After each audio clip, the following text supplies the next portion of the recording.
necessarily express the views and opinions of Urban Broadcast Media and its subsidiaries. Thank you for listening to UBM Talk. Now here is the Let's Stay Together show with Reverend Ricardo McCain and author Brenda McCain, helping you to rebuild your relationships with God. Hey, welcome to the Let's Stay Together show. I'm your host, Reverend Rick McCain, along with my baby, my girl, my boo, author Brenda McCain. And this is the Let's Stay Together show. How you doing, baby? I'm doing great. How you doing, I'm doing good. I got you, baby. I'm doing real good. I know you are. Let's stay together. Let's stay together. Do your thing, girl. Okay. Welcome to the Let's Stay Together Talk radio show where we learn the rhythms of all relationships. And to know our glory, you have to do what, babe? You've got to know our backstory. And we got some great backstories today. Tonight's topic, Black violence in America. United we stand, so why are we so divided? If you ask a black man in America, what is it like being black in America? Surely you will hear, it's hard out here for a black man. Where is the justice for equality? Or better yet, it's just us out here trying to make it. So we'll make our own justice. Unfortunately, we try to do that. Blacks account for 13% of American population, but 60% of the prison population. There are more blacks in prison than in college. Something is radically wrong with the black culture. With that being said, let's take a closer look at the correlation between blacks and violence in America.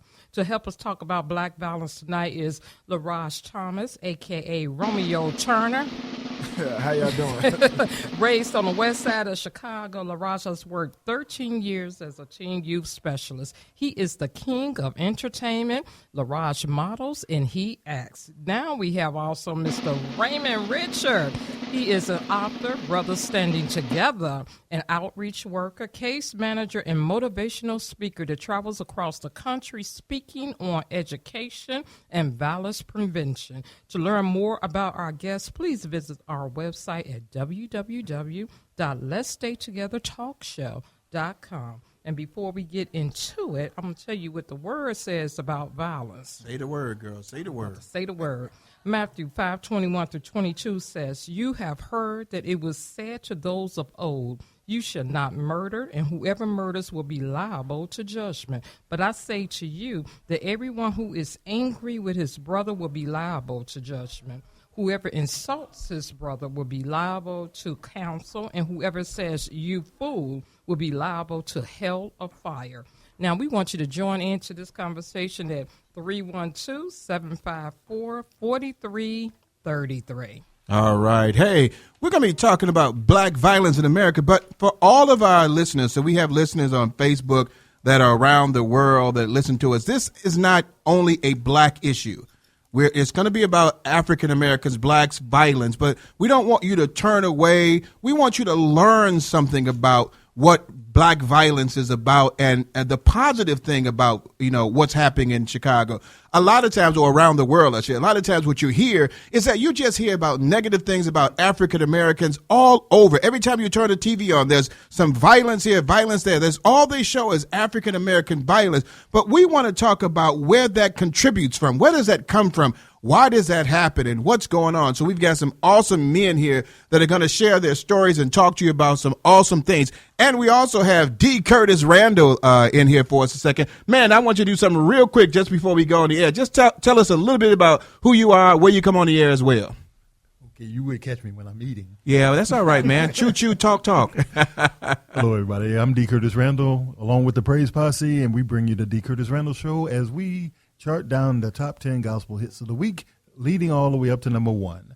We also have Flashback Gospel, where we dig in the crates and give you a classic hit, celebrity interviews, and a whole lot of fun. And when does that come on, man? That comes on Saturday evenings, live at 5 on UBM Praise. Yeah, and we've been on that show, and it's awesome. So listen to it again. Man, one more time. Give that information one more time for us. The Curtis Randall Show, Saturdays from 5 to 7 p.m. Central Time on UBM Praise. On UBM Praise. We've got a lot of things to praise about. So, Laraj, I was talking about just black violence and things that happen so much. I want for people to know is black violence, is violence just a part of the African American culture? Because the world looks at it as like that's all they see. But is that all that black violence is in the African American culture, is violence? In my opinion, no. I feel that Talk to me, man. I feel that the violence that goes on in our community is designed. It's designed by history. We teach our youth about the fights and the battles of slavery, and then we give them the hopes in great heroes such as the great Dr. Martin Luther King Jr. and Malcolm X. But how does that story end? It ends violently. They see all these great positive people who fought these fights and lost. So it keeps angering the following generation to rally up and try that fight again. We as a black people, we will never sit down. This is why the world evolves around us, because we're talented. Everything we touch, we take it over. So you have to continue to create something new. And this is just us continuing America's way and fighting to be, relevant. Yeah, and it means we evolve. Whenever you try to stop, and again, this is not African American against the world. This is just understanding the African American individual as a whole that you're not going to hear on television as much. But we evolve. Whenever a conflict comes, we evolve. Now, you see the conflicts when you see on TV where you find out about violence or, cop killings and things like that. That's not the involvement of African Americans. Talk to me just a little bit about how we are able to, evolve from situation to situation, no matter what violence comes our way. Well, when you look back in our history, what you find out is that our ancestors prepared themselves for the violence that was retributed upon them. And one of the things they did was they prepared themselves with skills and dancing. Many people thought they was praising, but they was actually sharpening up their skills in order to face whatever consequences we came about. So leading up from there until now, what you see is the young black male feels neglected and rejected.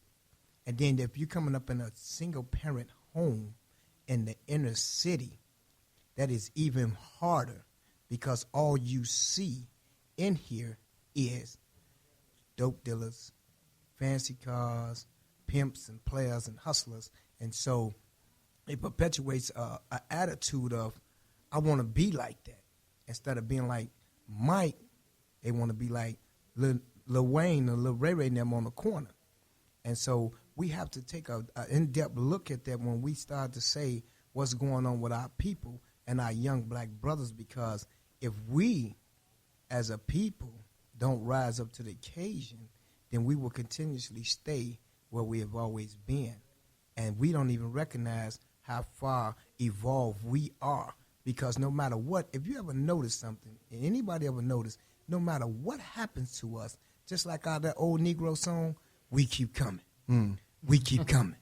We keep coming. So it's not no thing about we can't overcome, because Martin gave us the way of that. We have overcame, but we stuck mentally.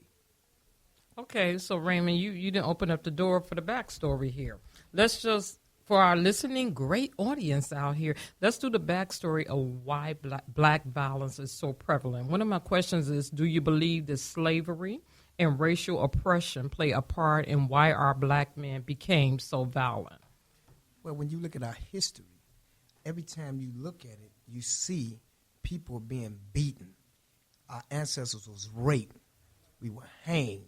And so that anger is a piece that I do. It's called resentment and anger and violence. And that violence usually erupts out on the street to somebody has nothing to do with what you're going through, only because they don't have the counseling that they need. Because they say when real men step up, little boys sit down. But the real men are not stepping up. Yeah. It's just a few of us out here that's willing to go through the trenches. And then when you look at the history again, our black history is the powerfulest history of any history has ever been spoken of. Because a lot of the kids know the Malcolm X. They know Martin. But many of them don't even know who Medgar Evers is. They don't know who Marcus Garvey is.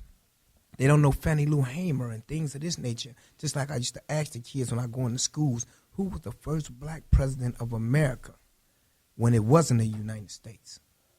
and they can't answer that. And I tell them it was Hanson. It was John Hanson. And if you look at the back of the $2 bill, you will see your first black president. And hey, you educating us right now, man. Well, we got a dollar.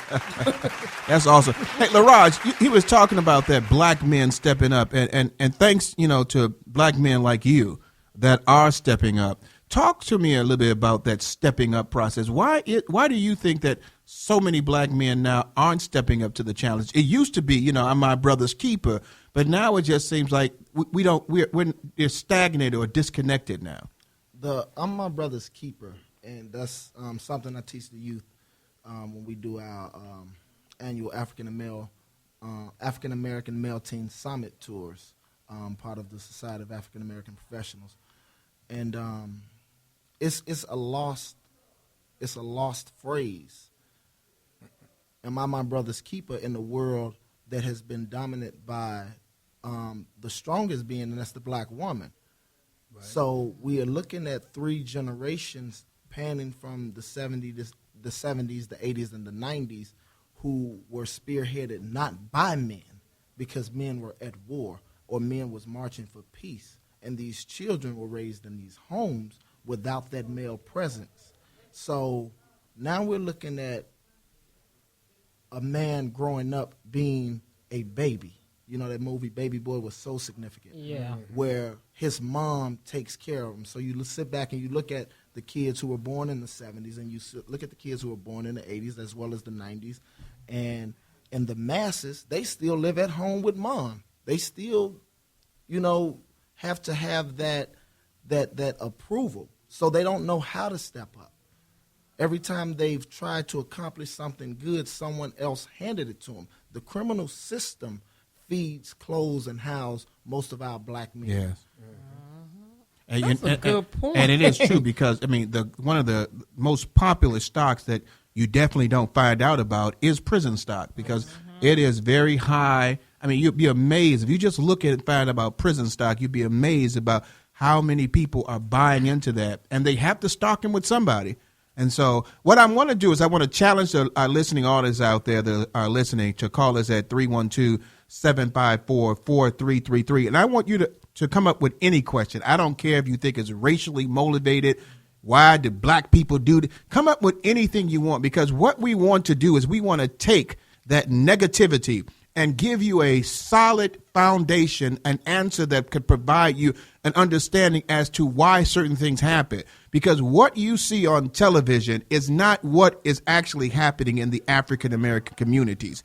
And so we want you to come out, and if there's something you want to say, if you're listening. Now, most of the times people get scared and they don't want to call, but call in. You ain't got to tell us who you are. I don't care. You could be anonymous. Or Facebook. I just want to be Anonymous A. Okay, Anonymous A, call in. Call us or Facebook us or Twitter. Tracy takes care of all that. Tracy Howard, our girl that does everything. How you doing, baby?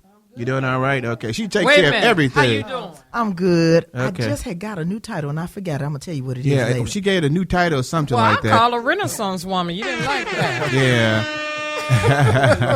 Hey, but I want you to call in at 312-754-4333. Baby, go ahead with your questions. I want to piggyback off of what Laraj said. We always had a great divide, and Raymond broke some stuff down. When you think about slavery days, because I'm pulling from there to bring us present, they did rape our women. They divided the family structure back there. The black male couldn't say anything when his wife was being raped. They didn't want us to be married. So they took the woman away from the husband. They sold the man someplace else. So the divide started then. So then when you think about it moving forward 200 years into the present, we are looking at the fact that there's more single parents. We're accustomed to so many things. So it's nothing new under the sun, but it makes so much sense. Like I said, if you know the backstory, I'm not condoning violence, but I can understand why that why the black males are doing the things that they are doing. Well, I'm going to stop you for a second, because I'm going to be a white person over here for a second. Oh, Lord. I'm a white Jesus. person right now for a second.